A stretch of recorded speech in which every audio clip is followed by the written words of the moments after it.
আর মোবাইলটা যে আমাদের কি করে দিল ভাই, মানে পুরো কমন সেন্স, হিউম্যান বিহেভিয়ার সব নষ্ট করে ফেলছে।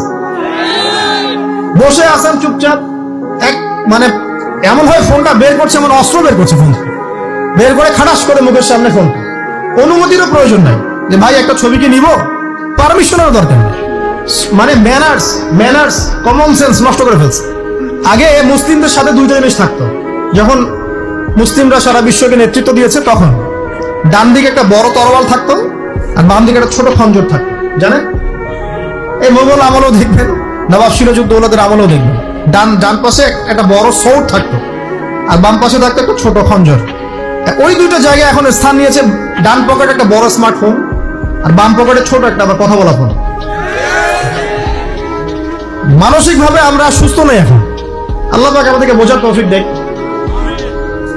কথাগুলো আঘাত করার জন্য বলছি না, আমি কথাগুলো বলছি এই কারণে যে আমাদের এই যুব সমাজকে নিয়ে আমাদের অনেক আশা। যুবকরা ইসলাম শিখবে, এলেম শিখবে, আমল করবে, ইনশাআল্লাহ আগামী দিনে এই জাতিকে নেতৃত্ব দিবে। এই সময় থেকে যদি ওদেরকে ট্রেন্ড আপ করা না যায়, তাদের ম্যানার্স, বিহেভিয়ার, হিউম্যান বিহেভিয়ার গুলো ডেভেলপ করা না যায়, তাহলে আগামী দিনে কি এরা জাতিকে নেতৃত্ব দিতে পারবে? একটা হাদিস খালি বলি, মান তারাকা সালাতান মুতাআম্মিদান ফাকাদ কাফারা, মান তারাকা সালাতান মুতাআম্মিদান ফাকাদ কাফারা। আবার শুনেন, قال رسول الله صلى الله عليه وسلم من ترك صلاة متعمدا فقد كفر।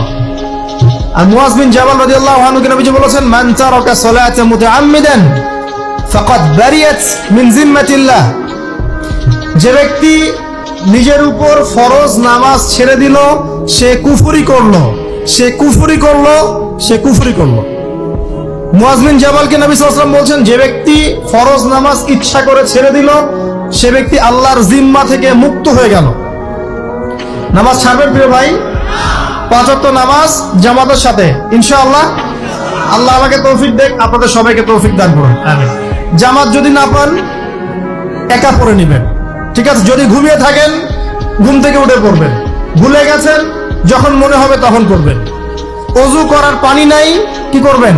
তায়াম্মুম করবেন। তায়াম্মুমেরও কিছু নাই, আপনার কোনো কাপড়ই নাই, সতর ঢাকার কোনো কাপড়ই নাই, কি করবেন? বসে বসে নামাজ পড়বেন ওই অবস্থাতে। এটা কোনো মাফ নাই। মানে আপনার ওযু করার কোনো পানি নাই, তায়াম্মুমের কিছুই নাই, কাপড়ও নাই সতরে, তখনও নগ্ন হয়ে বসেই নামাজ পড়তে হবে, মাফ নাই। যখন শোয়ানো হবে, মাথা থেকে কি থাকবে? সালাত। তাহলে আমরা যারা ফরজ সালাত এখন আদায় করছি না, আজকে তওবা করেন, বলেন আস্তাগফিরুল্লাহ আল্লাযী লা ইলাহা ইল্লা হুয়াল হাইয়ুল কাইয়্যুম ওয়া আতুবু ইলাইহি। হে আল্লাহ, আমরা তওবা করছি, সারা জীবনে যত নামাজ পড়ি নাই, এই সমস্ত নামাজ না পড়ার পাপ থেকে তোমার কাছে তওবা করছি। ঠিক আছে? এটা আস্তাগফিরুল্লাহর অর্থ নয়, আমি বাংলায় বললাম। আর যদি নামাজ কাজা করে আদায় করে দিতে পারেন, আলহামদুলিল্লাহ, খুবই ভালো হয়। যদি নাও পারেন, তাও এখন থেকে আর কোনো নামাজ বাদ দিয়ে না, আর বেশি বেশি নফল নামাজ পড়ার চেষ্টা করেন। আল্লাহ পাক তৌফিক এনায়েত করুন। তারপরে ডান দিকে কি? সওম। সওম মানে কি? রোজা। রমজান মাসে রোজা রাখি সবাই তো, মাশাআল্লাহ, আলহামদুলিল্লাহ। রমজান মাসে সওম রাখার পাশাপাশি বেশি বেশি নফল সওম রাখার ব্যাপারে অভ্যস্ত হওয়ার চেষ্টা করতে হবে। সবচেয়ে সেরা সওমগুলো হচ্ছে মাসের 3 দিন, আইয়ামে বীজের সওম, চাঁদের 13, 14 এবং 15 তারিখ। আর সপ্তাহে 2 দিন, সেটা হলো বৃহস্পতিবার এবং কি সোমবার। আল্লাহ পাক তৌফিক দান করুন, আমিন। এছাড়া আরাফাত সওম আছে, আশুরার সওম আছে, ঠিক আছে? জিলহজ মাসের প্রথম 10 দিন রাখতে পারেন, ইত্যাদি। এবার বাম দিকে কি? যাকাত। যেটা বলছিলাম, যাকাতের সাথে আমরা খুব একটা পরিচিত নই, অথচ যাকাত একটা ফরজ ইবাদত। কেউ যদি নামাজ এবং যাকাতের মধ্যে পার্থক্য করে, সে ব্যক্তি কাফের হয়ে যাবে। কেউ যদি মনে করে নামাজ আমি মানি, যাকাত আমি মানি না, তাহলে কাফের হয়ে যাবে। নিসাব পরিমাণ সম্পদ হলে প্রত্যেক মুসলিমের উপর যাকাত ফরজ, ঠিক আছে? এবং এই যাকাতই হচ্ছে আপনার ইসলামিক অর্থনীতির মূল ভিত্তি। যাকাত হচ্ছে ইসলামিক অর্থনীতির কি? যে কথা বলছিলাম প্রিয় ভাইরা, দেখুন, যাকাত ইসলামিক অর্থনীতির মূল ভিত্তি। কিভাবে জানেন? ব্যবসা এবং যাকাত এটা কি করে? এটা একটা মার্কেটের মধ্যে সম্পদ ঘুরতে থাকে। আমি বুঝাচ্ছি আপনাকে। মনে করেন আপনি ব্যবসা করছেন এবং জাকাত দিচ্ছেন। জাকাত কারা দিবে? যারা জাকাতের নিসাব পরিমাণ সম্পত্তি রাখে, মানে কিছুটা ধনী তারা। তো তারা ব্যবসা করছে, মাশাআল্লাহ। ব্যবসা যখন করে, ব্যবসায় কি থাকে? লাভ থাকে, লস থাকে, লাভ থাকে, লস থাকে। লাভও হতে পারে আপনার, লসও হতে পারে। আর সুদে কি? শুধু লাভ, লস আছে? লস নাই। পার্থক্য বোঝেন। এখন ব্যবসা যখন আপনি করবেন, এই টাকা বা মূল যে ক্যাপিটাল যেটা বলে অর্থনীতির ভাষায়, এটা মার্কেটের মধ্যে সার্কুলেট করতে থাকবে। আজকে আপনি ধনী, লাভ করেছেন, কালকে লস করবেন, এই ধন আরেকজনের হাতে চলে যাবে। সে আবার ব্যবসা করছে, সে লাভ করলে সম্পদ তার হাতে থাকলো, লস করলে আরেকজনের হাতে। মানে এই মানিটা, ক্যাপিটাল যেটা, এটা মার্কেটের মধ্যে ঘুরতে থাকে, ঘুরতে থাকে। আজকে কেউ ধনী, কালকে কেউ ধনী, আজকে কেউ ফকির, কালকে কেউ ধনী, এভাবে।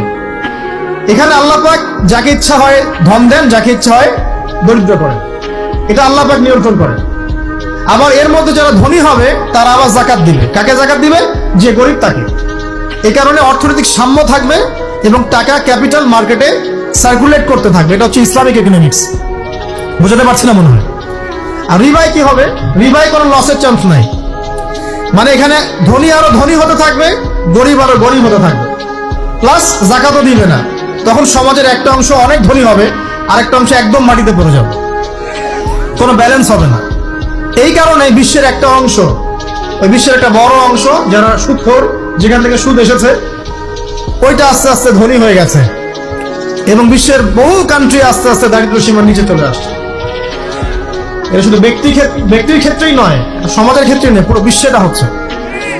তো এই হলো রিবা এবং ব্যবসা ভিত্তিক, জাকাত ভিত্তিক ইকোনমিক সিস্টেমের পার্থক্য, বেসিক ডিফারেন্স। রিবার মধ্যে আল্লাহ পাক তার হাত উঠিয়ে নেন, আল্লাহ পাক সেখানে আর ইন্টারফেয়ার করেন না। ঠিক আছে, সুদ খাচ্ছ, তুমি তোমার মতো চলো। আর ব্যবসা ভিত্তিক ইকোনমিক্স চললে আল্লাহ পাক সেখানে কাউকে ধন দিবেন, কারো কাছ থেকে নিবেন। আপনার ধন নিয়ে আমাকে দিবেন, আমার ধন নিয়ে আপনাকে দিবেন। আর আমি যদি ধনী হই, আমি আবার জাকাত দিব, সেই জাকাতের টাকা আবার আপনার হাতে যাবে। কেউ না খেয়ে মরবে না। প্রথম কথা, আপনাকে ইসলামিক নিয়মতান্ত্রিক জীবনযাপন করতে হবে। তার আগে খালেস তওবা করে ফিরে আসেন। তওবা করে ফিরে আসেন, আল্লাহ চাইলে সেই মহাপাপও মাফ করতে পারেন। ঠিক আছে? ইসলামিক নিয়মতান্ত্রিক জীবনযাপন করেন, নামাজ কালাম ঠিকঠাক মতো পড়েন, কোরআন তেলাওয়াত করেন, আল্লাহর জিকিরকে বাড়ায় দেন, আল্লাহর কাছে বেশি বেশি দোয়া করেন, চোখের পানি ছেড়ে দেন, পরকালের ফিকির করেন, কবরের ফিকির করেন। ইনশাআল্লাহ এই সমকামিতা বলেন, জেনা বলেন, পরকিয়া বলেন, হারাম গান বাজনা বলেন, এগুলো আপনার মন থেকে উঠে যাবে ইনশাআল্লাহ। আপনার মন এগুলোতে সায় দিবে না ইনশাআল্লাহু আযজা ওয়া জাল। আর সর্বশেষ কথা হলো, এটা এই জিনিসগুলোকে যারা প্রমোট করে, এইসব প্রিন্ট এবং ইলেকট্রনিক মিডিয়া এগুলোকে বর্জন করে, যারা এগুলোকে প্রমোট করতেছে, যেখানেই সমকামিতা সেখানে আল্লাহর আযাব নেমে আসবে। এমন আযাব নেমে আসবে যেটা আপনি কল্পনা করতে পারবেন।